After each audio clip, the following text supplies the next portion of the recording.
Welcome to Sumit sir physics. आज के हम इस लेक्चर में बात करेंगे कैनेमैटिक्स चैप्टर क्लास 11th के। अब ये स्टार्ट करेंगे। फर्स्ट जो चैप्टर हम स्टार्ट कर रहे हैं कैनेमैटिक्स। आप यहाँ से ही लग रहा है आपको कि जो पहले समझें कि हम लोग कैनेमैटिक्स होता क्या है। तो ये क्या है, एक फिजिक्स का एक ब्रांच है जिसमें हम लोग पढ़ते हैं इस रेस्ट एंड मोशन, स्पीड, ये सब चीज के बारे में पढ़ते हैं, एक्सेलरेशन ये सब के बारे में पढ़ते हैं विदाउट उसका कॉज, मतलब उसका बिना कॉज का हम पढ़ते हैं कि वो एक्सेलरेट कर रहा है तो ये नहीं समझेंगे वो क्यों एक्सेलरेट कर रहा है, ठीक है, और कहाँ से फोर्स लगाया था जिसके कारण एक्सेलरेट किया, ये सब के बारे में नहीं पढ़ना है। बस समझिए कि डायरेक्ट हमको पढ़ना है कि एक्सेलरेशन, स्पीड, डिस्टेंस, डिस्प्लेसमेंट ये सब पढ़ना है उसमें विदाउट कॉज, मतलब समझिए ना कि मोशन का स्टडी हमको करना है बिना कॉज का। तो उसको क्या करते हैं हम लोग, कैनेमैटिक्स इसको बोलते हैं। तो इस जो कैनेमैटिक्स जो चैप्टर है तो इसमें जो कुछ कुछ टर्म्स सब है तो उसमें जो आपका जो पहला हो गया रेस्ट एंड मोशन, इसको समझेंगे कि रेस्ट एंड मोशन क्या है, ठीक है। उसका डिस्टेंस, डिस्प्लेसमेंट समझेंगे, स्पीड एंड वेलोसिटी ऑलरेडी आप कुछ पढ़े होइएगा, बेसिक आप कुछ याद होगा, ये सब चीज ऑलरेडी आप पढ़े होइएगा। तो यहाँ पे जो है तो कैनेमैटिक्स जो है आपका क्या है कि it is the branch of physics, ठीक है, in which study about motion any rest and motion, distance, displacement without its cause, बिना इसका कॉज का, बिना इसके कारण का हम लोग इसका स्टडी करते हैं, उसको क्या बोलते हैं, कैनेमैटिक्स। तो कैनेमैटिक्स समझ गए। तो अब हम जो समझेंगे कि रेस्ट एंड मोशन, तो अगर आपसे पूछा जाए कि रेस्ट और मोशन में क्या अंतर है, रेस्ट और दूसरा क्या, मोशन, तो एक दूसरे का जो दोनों है रिलेटिव टर्म है, जो रेस्ट और मोशन जो दिख रहा है एक दूसरे के रिलेटिव टर्म है। से आपसे अगर बोलता है कि रेस्ट को डिफाइन कीजिए तो क्या बोलते हैं कि अगर बॉडी रुका हुआ है तो रेस्ट में, अगर बॉडी चल रहा है तो मोशन में। तो ये डिफिनीशन बिल्कुल गलत है। तो अब हम डिफाइन करेंगे कि रेस्ट को ऐसे हम डिफाइन कैसे करेंगे, और ये डिफिनीशन को गलत इसलिए बोले क्योंकि अभी हम एक छोटा सा एग्जांपल लेते हैं और आप समझिएगा इस एग्जांपल को। कि मान लीजिए कि एक ट्रेन है जो यहाँ से आपका मुजफ्फरपुर से होके पटना की ओर खुली। यहाँ पे देखिए कुछ समय बाद ये पटना की तरफ चल दिया और पटना पहुंचने वाला है।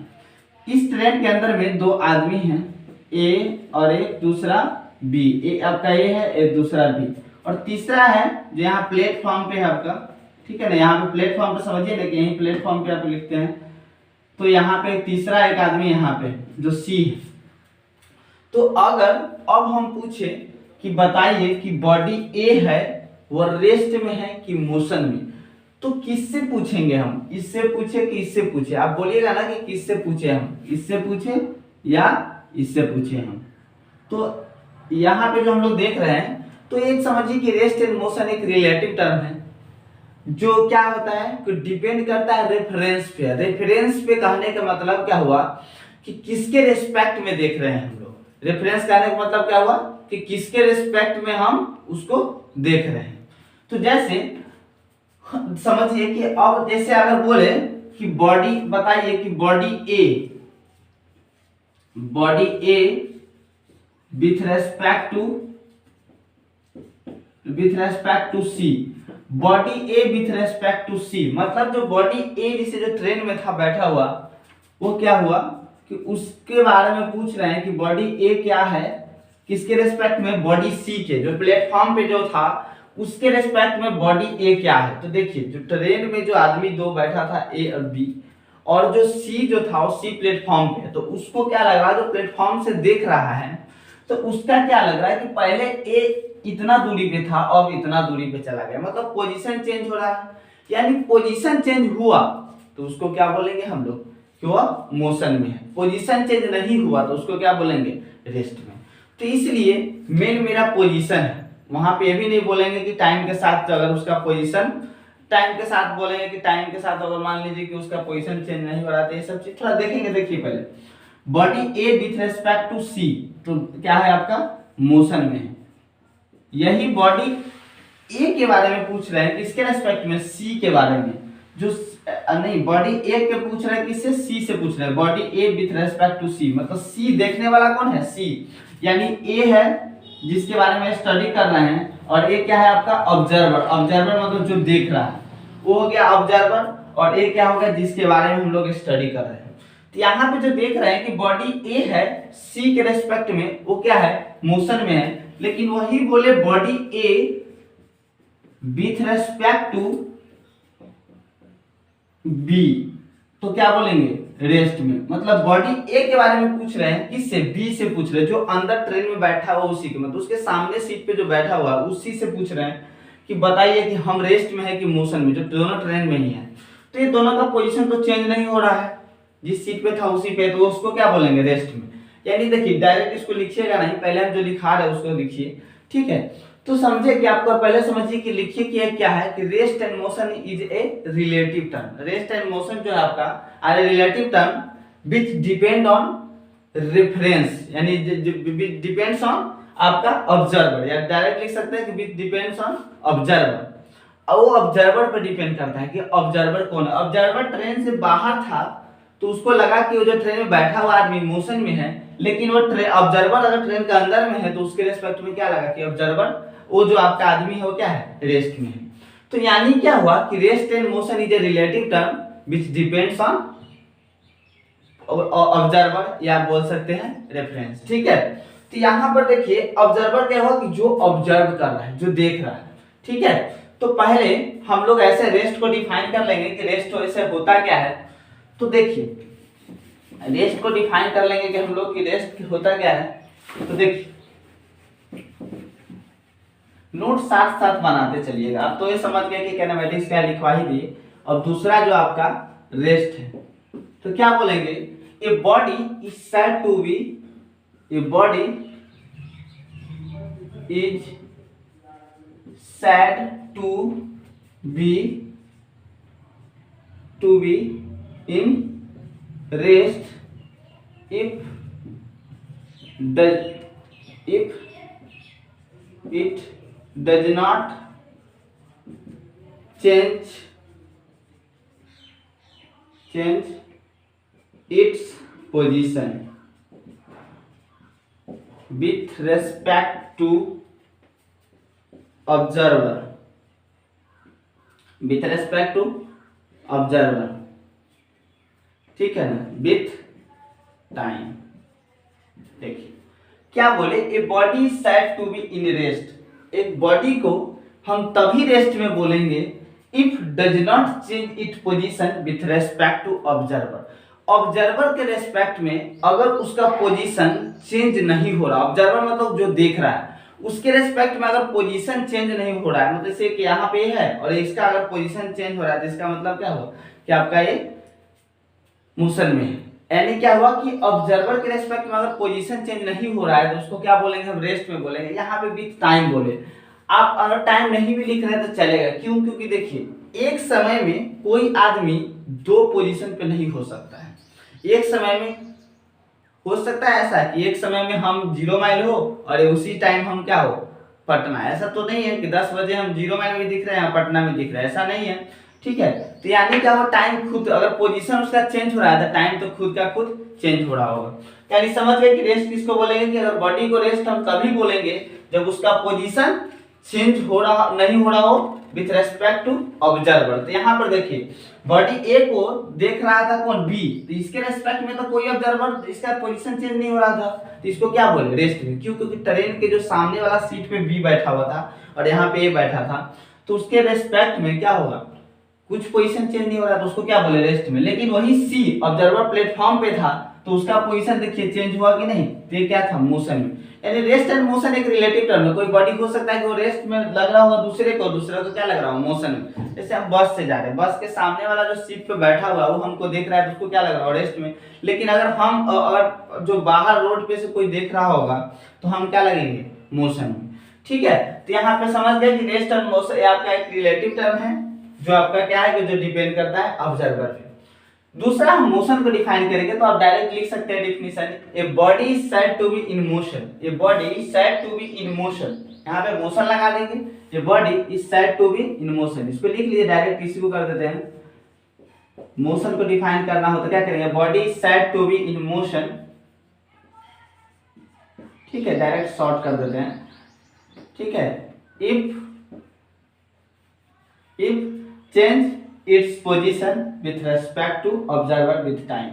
जब उसका पोजीशन चेंज हो रहा होगा ऑब्जर्वर के रेस्पेक्ट में टाइम के साथ, उसको क्या बोलेंगे हम लोग, मोशन में बोलेंगे। इसको आप लिख लीजिएगा ये भी। उसके बाद ये दोनों को डिफाइन करने के बाद आप इसको लिखिएगा कि body A with respect to C क्या है, मोशन में, body A with respect to B क्या है, रेस्ट में। आप पूछे कि body B with respect to C, B को देख रहा है सी, तो क्या लगेगा आपका, मोशन में। ठीक है, उसी तरह से आप नहीं होगा तो इधर लिख लीजिएगा इसका एग्जांपल। और क्या लिख ले, body C with respect to A क्या लगेगा, मोशन में। हम अभी सी को देख रहा है, सी को कौन देख रहा है, ए, लेकिन सी ऑलरेडी रोड पे रेस्ट में है, लेकिन जो ट्रेन में जो भाग रहा है आगे जा रहा है, तो उसका जैसे मानिए पेड़ है, ये प्लांट रास्ता में समझिए कि ट्री है, और ट्री को कोई ट्रेन से बैठ कर देख रहा है तो जा रहा होगा, तो ट्रेन भी क्या लग रहा होगा, मोशन में। तो क्या लग रहा है आपका, motion.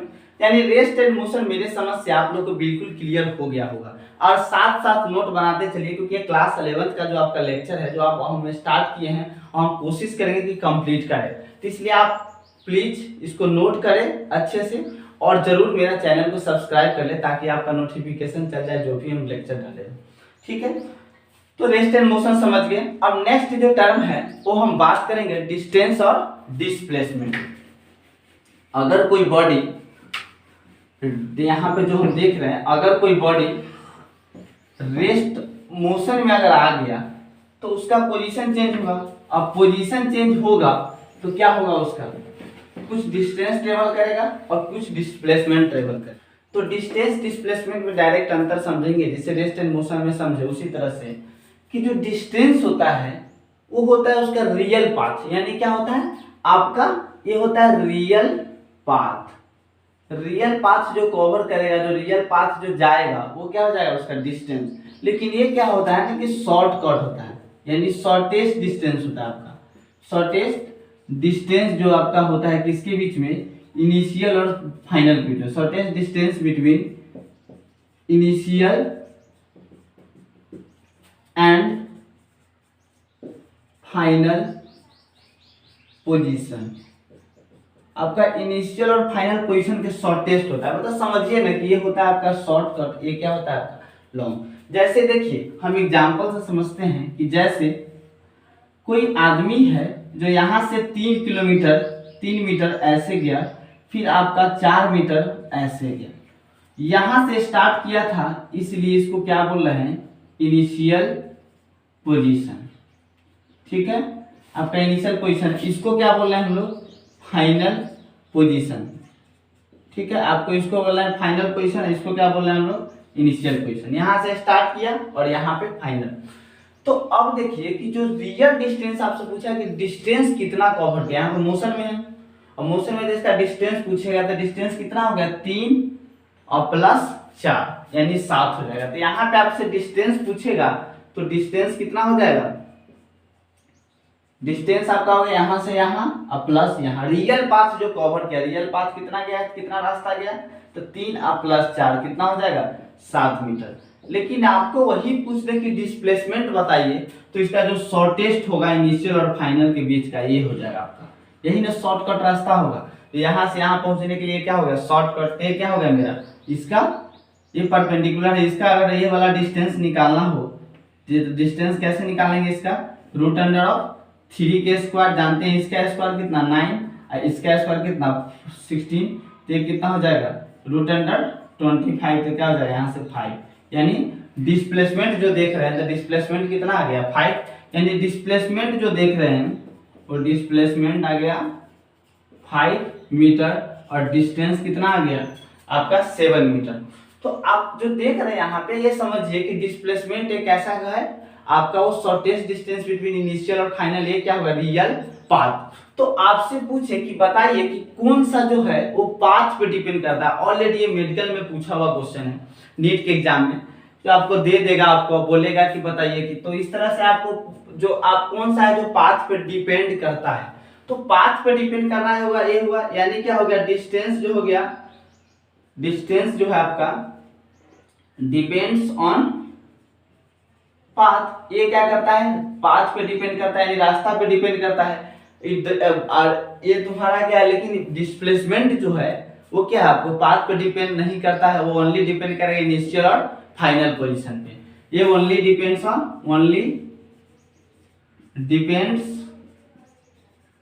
On initial and final position. ये ओनली डिपेंड करता है इनिशियल और फाइनल पोजीशन पे। ये डिपेंड करेगा इनिशियल और फाइनल पोजीशन पे, दो ही चीज पे डिपेंड करता है। तो ये डिस्प्लेसमेंट हुआ जो आपको पाथ इंडिपेंडेंट है, यानी क्या हुआ, ये पाथ इंडिपेंडेंस है, ये पाथ इंडिपेंडेंट है और ये पाथ डिपेंड्स है। तो पाथ पे डिपेंड करता है, पाथ पे डिपेंड नहीं करता है।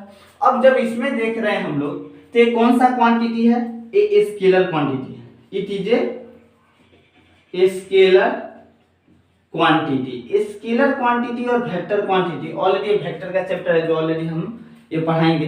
तो आपका क्या है कि स्केलर क्वांटिटी इसलिए है क्योंकि ये जो है इसके पास ओनली मैग्नीट्यूड है, डायरेक्शन नहीं होता है। आपसे कोई पूछता है कि यहाँ से पटना का डिस्टेंस बताइए, तो आप बोलते हैं उसका डिस्टेंस ही ना बताइएगा, 80 किलोमीटर, 90 किलोमीटर, 100 किलोमीटर, ऐसे नहीं बताइएगा। ये थोड़ी बोलते हैं कि 80 kilometre toward north, toward east, उसमें डायरेक्शन ही ना लगाते हैं। तो यहाँ पे डायरेक्शन नहीं है, तो कैसा हो गया स्केलर क्वांटिटी। लेकिन इसके पास क्या है, एक ऐसा क्वांटिटी है, it is a vector quantity. इसको समझेंगे हम लोग अच्छे से, it is a vector quantity. ये वेक्टर क्वांटिटी है, वेक्टर इसलिए है कि इसके पास डायरेक्शन है। अगर शॉर्टकट जाने के लिए आपको प्रॉपर एक डायरेक्शन में जाना होगा, अगर उस डायरेक्शन में नहीं जा रहे तो शॉर्टकट रास्ता नहीं होगा। तो इसलिए देख रहे हैं ना कि यहाँ पे इसके पास एक डायरेक्शन कैसे जाएगा, तभी इसका शॉर्टकट। यानी समझ गया कि डिस्टेंस और डिस्प्लेसमेंट में अंतर आप समझ चुके हैं। यानी कि डिस्टेंस क्या हो गया, जो रियल पाथ कवर करेगा उसको क्या बोलना है हम लोग, डिस्टेंस। और जो आपका जो शॉर्टेस्ट डिस्टेंस जो होगा, शॉर्टेस्ट डिस्टेंस होगा इनिशियल और फाइनल के बीच में, उसको क्या बोलेंगे, डिस्प्लेसमेंट। ये कैसा हो गया, पाथ पे डिपेंड नहीं करता है, ये पाथ पे डिपेंड करता है। ये स्केलर क्वांटिटी, ये क्या हुआ, एक vector quantity. Distance always positive, ये जो होता है मेरा, ये ऑलवेज क्या होता है, ऑलवेज आपका जो है क्या हो जाएगा, पॉजिटिव होगा। ठीक है, यानी ये ऑलवेज क्या होता है, पॉजिटिव होता है। लेकिन इट में भी ये पॉजिटिव भी हो सकता है, निगेटिव भी हो सकता है और जीरो भी हो सकता है। ये तीनों हो सकता है, डिस्टेंस पॉजिटिव भी हो सकता है, नेगेटिव भी हो सकता है, जीरो भी हो सकता है। तो इस चीज को हम समझेंगे कि आपका जो कैसे कब जीरो होगा। तो इस चीज को आप लिख लीजिएगा, आपको लिखना है, अच्छे से लिख लीजिए और नोट बनाइए। एक मोटा कॉपी खरीदिए 11th का, आराम से उसमें नोट बनाइए।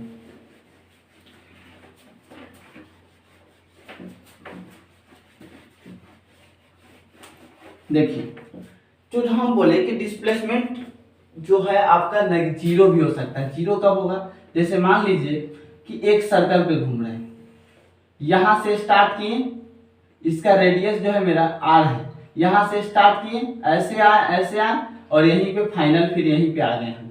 तो यहाँ जो देख रहे हैं इनिशियल यही था और फाइनल भी क्या होगा, यही आ गया। तो उसके इनिशियल और फाइनल के बीच का जो दूरी है, वो डिस्टेंस है, वो क्या है, जीरो। तो एक कंप्लीट साइकिल कर लिया। तो यहाँ पे क्या, यहाँ से स्टार्ट किया, यहीं आ गया। तो डिस्प्लेसमेंट इस केस में क्या हो जाएगा, डिस्प्लेसमेंट जो हो जाएगा इसके केस में जीरो। लेकिन डिस्टेंस बोलेंगे तो डिस्टेंस क्या होता है, जो पाथ कवर किया, यहाँ से गया ऐसे, वही ना, यानी बाउंड्री। तो बाउंड्री कैसे निकालते हैं, सर्कल है तो सर्कल का सर्कमफ्रेंस 2πr। तो इसलिए जैसे आगे पढ़ेंगे तो सर्कल ऑलरेडी पढ़ेंगे तो उसका देखेंगे कि डिस्टेंस क्या होता है, डिस्प्लेसमेंट क्या होता है। तो इस चीज को समझिए। तो ऐसे भी बोल सकते हैं कि स्ट्रेट पाथ पे जाए, जैसे ए से स्टार्ट किए, बी गए और बी से फिर ए आ गए। मतलब समझिए कि स्कूल गए और स्कूल से फिर घर आ गए, घर से स्कूल गए, स्कूल से फिर घर आ गए, जहां थे और फिर वहीं आ गए। तो इनिशियल और फाइनल के बीच का दूरी क्या हो गया, जीरो। तो वहां पे डिस्प्लेसमेंट क्या होगा, जीरो। तो डिस्प्लेसमेंट तो जीरो समझ गए। पॉजिटिव कैसे होता है, पॉजिटिव तो अभी नहीं देखे थे, उसमें जो 7 आया तो 5 आया था, डिस्प्लेसमेंट वो क्या था, पॉजिटिव। और डिस्टेंस तो ऑलवेज पॉजिटिव है, वो समझिएगा। लेकिन ये नेगेटिव कब होगा, बहुत लोग के कंफ्यूजन होते हैं कि डिस्प्लेसमेंट नेगेटिव कब होगा और कैसे होगा, सब बताइए। तो यहाँ पे समझेंगे हम। देखिए, जैसे मान लीजिए कि ये आपका y एक्सिस, x एक्सिस, तो यहाँ पे ओरिजिन होता है इसका 1 2 3 होगा, यहाँ पे फिर आपका 4, यहाँ पे देख रहे हैं -1 -2 -3, इस तरह से। फिर आपका जैसे मान लीजिए कि हमें स्टार्ट यहाँ से किए और यहाँ आए, 2 पे आए, फिर यहाँ से रिटर्न आके यहाँ पे चल गए -3 पे। तो अब देखिए आपसे पूछे कि डिस्टेंस क्या होगा। इसे स्टार्ट यहाँ से किया था, याद रखिए, यहाँ ओरिजिन से स्टार्ट किया, फिर 2 पे गया और फिर रिटर्न आके -3 पे आ गया। तो डिस्टेंस आपसे पूछेगा तो डिस्टेंस क्या हो जाएगा, ये 2, ये वाला 2 अब प्लस फिर 2 कितना हो जाएगा 4, मतलब यहाँ से यहाँ गया फिर यहाँ आया 2 2 4 अब प्लस 3, टोटल कितना हो जाएगा आपका 7। ये कैसे हुआ था देखिए, 2 अब प्लस 2 अब प्लस 3 कितना हो गया 7। तो इसमें हम नेगेटिव नहीं लिए तो ये कितना हो गया 7 मीटर। लेकिन वही आपसे अगर पूछ दे कि बताइए कि डिस्प्लेसमेंट बताइए कितना होगा, डिस्प्लेसमेंट पूछ रहा है तो क्या होगा कि इनिशियल यहाँ था और फाइनल यहाँ आ गया, तो इसके बीच का जो दूरी जो है तो क्या हो जाएगा -3। दूरी नहीं समझिए, उसके बीच का जो डायरेक्शन क्या अपोजिट है, निकले थे ऐसे लेकिन उसके अब तो क्या हो जाएगा आपका -3 मीटर। तो यहाँ पे डिस्प्लेसमेंट नेगेटिव हुआ। तो डिस्टेंस डिस्प्लेसमेंट आप समझ गए कि क्या होता है और नेगेटिव कब होगा और जीरो कब होगा। इस पे थोड़ा सा हम क्वेश्चन देखते हैं जो ऑलरेडी मेडिकल और जेईई में पूछा हुआ है। मैं कुछ पॉइंट देखते हैं उसका क्वेश्चन करते हैं कि डिस्टेंस जो होता है वो डिस्टेंस जो है वो ऑलवेज ग्रेटर देन और इक्वल टू डिस्प्लेसमेंट होगा। यहाँ पे जो इसका सिंबल जो देख रहे हैं इसका मतलब क्या होता है कि इसका मतलब होता है कि या तो डिस्टेंस जो है आपका डिस्प्लेसमेंट के बराबर हो सकता है या डिस्टेंस जो है बड़ा होगा किससे, डिस्प्लेसमेंट से। तो आप खुद सोचिए कि शॉर्टकट जो रास्ता होगा वो तो ऑलवेज क्या होगा, छोटा होगा लॉन्ग कट से। मैंने वो जो आपका रियल पाथ से क्या होगा, छोटा ही ना होगा।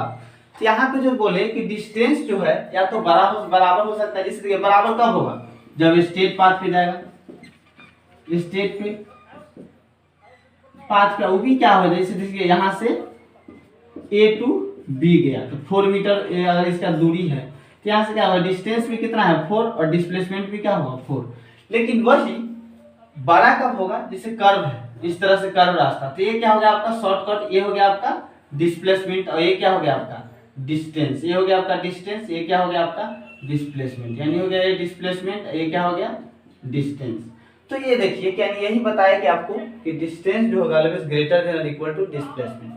नीट में एक बार पूछा है कि बताइए कि कौन सा ऑप्शन है जो करेक्ट है। चाहिए नहीं वो नहीं था, आपका पूछा कि क्या है कि डिस्टेंस बाय डिस्प्लेसमेंट का रेशियो क्या हुआ, डिस्टेंस बाय डिस्प्लेसमेंट का रेशियो क्या हुआ। तो ये रेशियो पहला ऑप्शन था ग्रेटर देन 1, दूसरा ऑप्शन लेस देन 1, तीसरा ऑप्शन ग्रेटर देन और इक्वल टू 1 और D option none of these. तो यहाँ पर देखिए सिंगल करेक्ट ऑप्शन है। तो ये डिस्टेंस जो ऑलवेज होता है तो क्या होता है, और वो उसमें बोल दिया था कि अगर पाथ कैसा है, पाथ जो है आपका क्या है कि वो कर्व है, कर्व जब भी रहेगा तो क्या होगा डिस्टेंस डिस्प्लेसमेंट से ज्यादा होगा, टेढ़ा मेरा रास्ता होगा तो क्या होगा उसका डिस्टेंस जो होगा वो ऑलवेज डिस्प्लेसमेंट से बड़ा होगा। तो इसका जो रेशियो आएगा या तो उसका क्या होगा वो तो 1 से क्या होगा बड़ा ही आएगा, ये हो जाएगा मेरा ऑप्शन।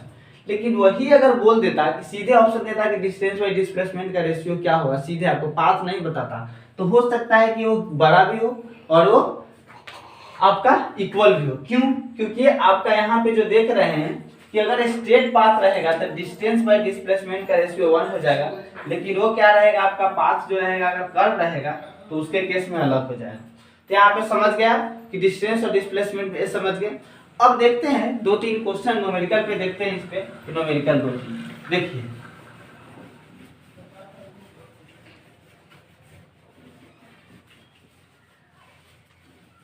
पहला न्यूमेरिकल देख रहे हैं हम लोग, पहला क्वेश्चन कि एक बॉडी है जो स्टार्ट हो रहा है ए से, फिर जाता है मेरा बी, उसके बाद जाता है यहाँ पे सी और उसके बाद यहाँ पे डी। तो और इसका रेडियस जो है वो मेरा है आर। आपसे पूछा है कि फाइंड डिस्टेंस एंड डिस्प्लेसमेंट।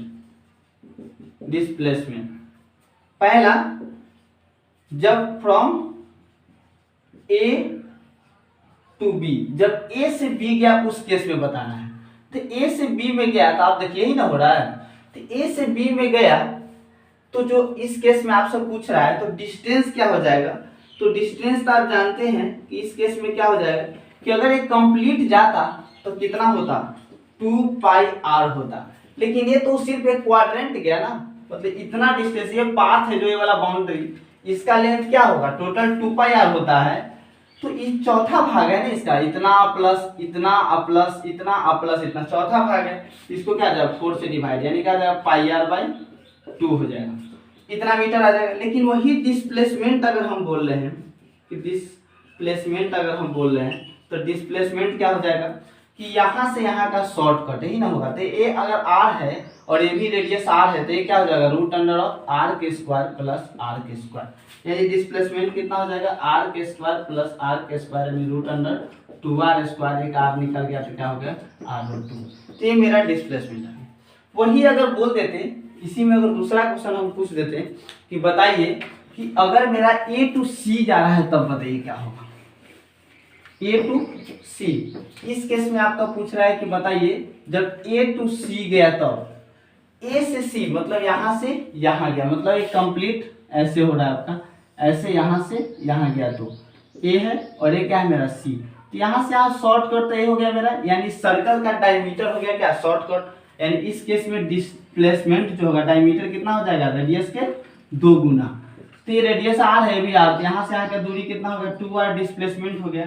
लेकिन डिस्टेंस बोले तो इस सेमी सर्कल का पेरीमीटर, इसका जो सर्कमफ्रेंस होगा इसका आधा का यही ना होगा, तो टोटल क्या होता है मेरा डिस्टेंस क्या होगा 2πr/2, यानी क्या होगा πr, तो ये मेरा डिस्टेंस आ गया और डिस्प्लेसमेंट। इसी तरह से आपको बोलता है कि ए से डायरेक्ट ए पे आ गया तो उसमें अलग हो जाता है, तो इस तरह से हम लोग निकाल सकते हैं।